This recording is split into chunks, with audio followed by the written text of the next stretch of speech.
bazalwane ngibingelele Amen. Lenkosi Jesu Kristu. I know ukuthi asikho esontweni but ke sebajwayeleka and angikusho lokho bazalwane ukuthi whenever fanele ngibe phambi kwabantu yabona there is always that fear angikuyijwayela noma kuthiwa ngikwenza kangakanani uyabona. So mangabe kukhona lokho ngidingiza it's not ukuthi angiyazi into engiyishoyo ilo fear it just kicks in nanoma inini uyabona. So ngizamile bazalwane ukuthi ngibhale uyabona nami ngibe nento formal engizoyipresenta la phambili yabo ngibonakala njengomuntu ohlelekile but ngabona ukuthi ngibona start ngizocala lezi ngempela ngiyabona. I've learned so much from umfowethu Thulani, and I was asking myself because umfowethu Thulani I think we in the same age group uyabona, but yabona knowledge anayo uyabo is like it's like 8 years uyabo, and mina I'm way back and I know ukuthi we are gifted into ezahlukahlukene uyabo, but ngiyabuka ukuthi okay even if kunjalo fana ngabe une skill thizeni engi-excelayo kusona but I'm nowhere near uyabona mangabe ngithi ngiyabuka indlela uThulani Allen asebenza ngayo uyabona i-craft yakhe yabo iskill uyabona ukuthi this person really works hard uyabo. And bazalwane uyabona uThulani mangabe bhala incwadi uyabo i-picture we-painter uyabona uzuyibone la ukuthi yabona ngiyona exactly lento ayisho uyabona. If ezochaza nje ukuthi Nkululeko wayemile la phambili yabo, he will paint a picture. You know, Nkululeko was standing upright yabo, he was standing yabo vertical to the ground yabo, he was standing perpendicular to our movement.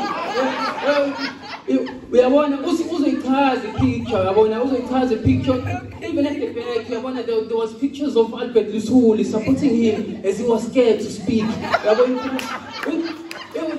But like really when I was reading uyabona especially the visitors wall uyabona uyayibuka uyabona indlela ayichaza ngayo uThulani pick uyabona thatha back uyabona.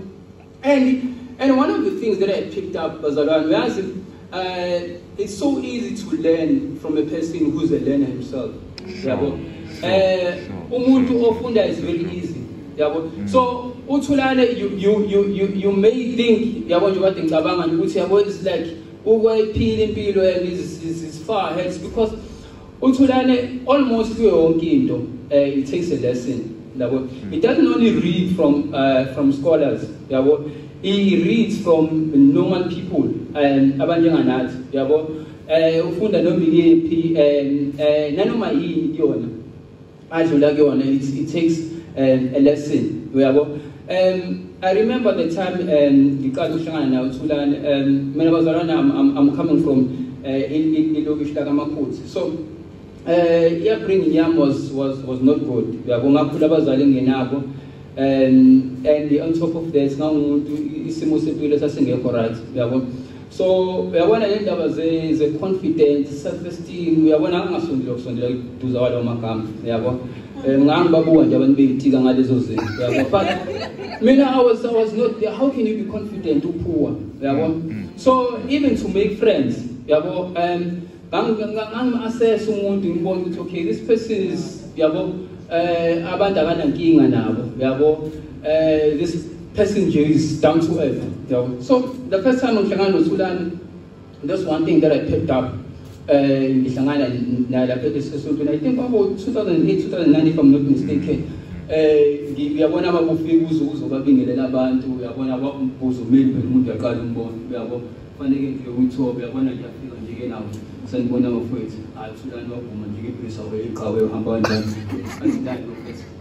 ngikho yabo. But if sengihleli ngikhuluma nawo Thulani ngiyabona ukuthi yazi umfowethu lo ongenankinga nabantu yabo, in fact umuntu obathandayo abantu, and I must say ukuthi at that time bazalwane uThulani wangayini emadakeni njengoba ikhona incwadi yabo wayemuntu wayesephumelele mhlawumbe ngenzeka umhlaba usanda kuphuma odakeni bathi wayemuntu nje alright wayesebenza wayenayo yonke into ongayicabanga yabo.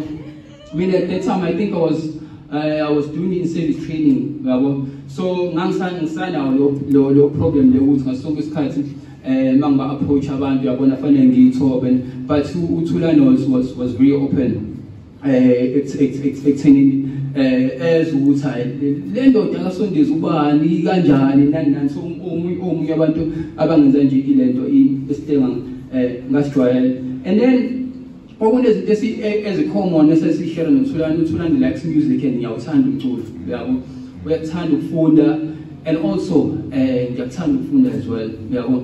So uyamthanda uNkulunkulu nami ngiyamthanda uNkulunkulu, so sasinokuhlala nje share mhlawumbe amavesi share izwi likaNkulunkulu and also incwadi ayifundayo ebengihawulise nami kube khona ngikufundayo encwadini zakhe. And from there we know about 2015 was it 2015 or 2014 la besekelelwa khona isimo sokuluza umntwana.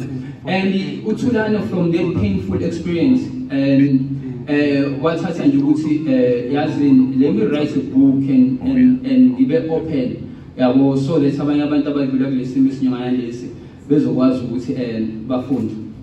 Amen. And from there I think Lovers and Mirrors incwadi elandela lapho bazalwane ngisanda nje kushada uyabona, and uThulani ushare experience yakhe about 6 months wakhe eshadile. I must say bazalwane njoba ngisho ukuthi ngiphumela okushini whereby abazali ngangenabo, so angazi lutho ngento ethando kahle kahle ukuthi if usuhleli ke naye umuntu uyabona other than ukuthi uyamthanda umshitha kanjani uyabo, ifamily yakho nalomuntu where does this person stand uyabo, because kunezinye izinto okuzenzela umndeni but manje usunonkosikazi uyabo, sefanele uzenze ngenye indlela uyabo. So ngafunda izinto eziningi kakhulu uyabona, and they also released another book Love Rage uyabo. I learned a lot bazalwane. There's a place where he says love doesn't change, it's only people that change uyabo. So whenever there's a problem you must know ukuthi you are the one that has changed uyabo, and you have to go back and check ukuthi inkinga ingekho. And it's true bazalwane, it's true, because uthando even if uye eBhayibhelini kuthiwa God is love, uNkulunkulu akwazi ukuba into eshintshayo because God himself doesn't change yabo. So uthando alishintshi, it's always us yabo esishintshayo. And also there's this one fathering in the dawn bazalwane. Also uyabona omunye angasho ukuthi lezi zinto bengayifundi ngane mhlawumbe kuma international authors amanye akhona mhlawumbe abhala ngokuba ubaba nani and stuff. Yes, singakwenza lokho bazalwane, but uyabona if you getting this from a South African perspective uyabona nje umuntu ophila naye uyabo, nidla the very same things uyabona. Especially do write these books, but you have to filter a lot of things. Now, abanye they complain about having fathers, but they are poor. See, now, Africa, we don't have fathers to begin with. To have a poor father is even a luxury. So these people, if the father was born and they have poor fathers, at least unaya. See, now we don't have fathers.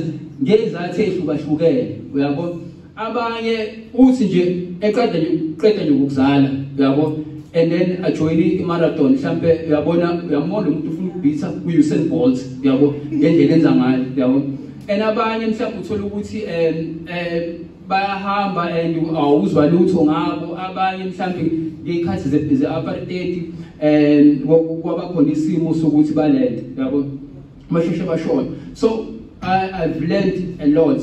And also the visitors world bazalwane, wow. Bazalwane, I'm a novel in most cases angikwazi ukuwafunda simply because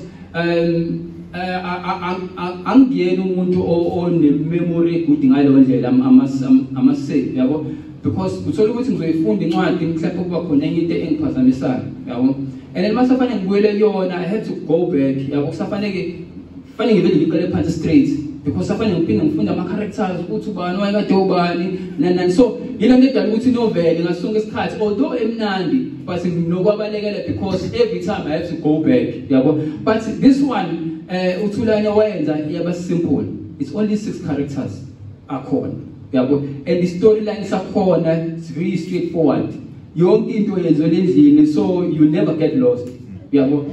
And yabona it took a sharp turn, ngangiyifuna ngifuna ukubona ukuthi yabona nana siyaphila, yabo.